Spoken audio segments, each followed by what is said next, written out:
Breakfast হোক কি রাতের ডিনারে খুব সহজেই বানিয়ে নিতে পারেন উত্তাপাম রেসিপি।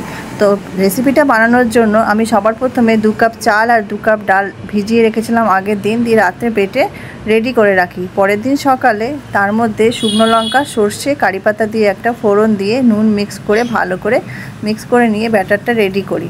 তারপরে গ্যাসে তাওয়া বসিয়ে তাতে অল্প পরিমাণ তেল অ্যাড করে ব্যাটারটা ঢেলে দিই। ঢেলে দেওয়ার পর তার মধ্যে আমি অ্যাড করি কুচনো পেঁয়াজ, টমেটো, কাঁচা লঙ্কা, আলু সেদ্ধ আর উপর দিয়ে একটু নুন ছিটিয়ে দিই। তারপরে আমি একটা ঢাকনা দিয়ে ঢেকে রাখি। ঢেকে রেখে কিছুক্ষণ পরে ঢাকনাটা খুলে দিয়ে যখন দেখি এক পিঠটা আমার হালকা ব্রাউন হয়ে এসেছে, অল্প তেল ছিটিয়ে দিয়ে উপরে আমি আস্তে করে সেটাকে উল্টে দিই। খুব সহজেই উল্টানো হয়ে যায়।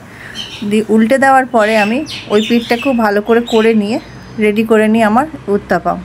তো কেমন লাগলো আমার এই উত্তাপাম রেসিপিটা অবশ্যই জানাবেন কমেন্ট করে। এই একই ব্যাটার দিয়ে কিন্তু আপনারা ইডলিটাও বানিয়ে নিতে পারেন খুব সহজে। আর একটা করে দেখাচ্ছি আপনাদেরকে কিভাবে করেছি। খুব সহজেই রেডি হয়ে যায় এই উত্তাপামটা, খেতে খুবই দুর্দান্ত হয় আর একটা হেলদি ব্রেকফাস্ট যেটা কোনো বিনা ঝামেলায় তৈরি হয়ে যায়। তো রেসিপিটা ভালো লাগলে অবশ্যই বাড়িতে একবার হলেও ট্রাই করবেন। আর যদি ফুল রেসিপি দেখতে চান যে পুরো প্রসেসটা আমি কিভাবে করেছি অবশ্যই কমেন্টে জানাবেন। আর ভালো লাগলে ভিডিওটা লাইক কমেন্ট করে বন্ধুদের মধ্যে শেয়ার করে দেবেন। আমার ভিডিওটা যদি আপনারা ফেসবুক থেকে দেখে থাকেন পেজটা ফলো করে পাশে থাকবেন এরকম আরও রেসিপি পাওয়ার জন্য। তো দেখলেন তো খুব সহজেই আমার এই উত্তাপামটা রেডি হয়ে গেল। ভিডিওটা প্রথম থেকে শেষ অবধি দেখার জন্য আপনাদেরকে অসংখ্য ধন্যবাদ। ভালো থাকবেন, সুস্থ থাকবেন। দেখা হচ্ছে পরের রেসিপিতে। আজকের মতো এখানেই আসছি। নমস্কার।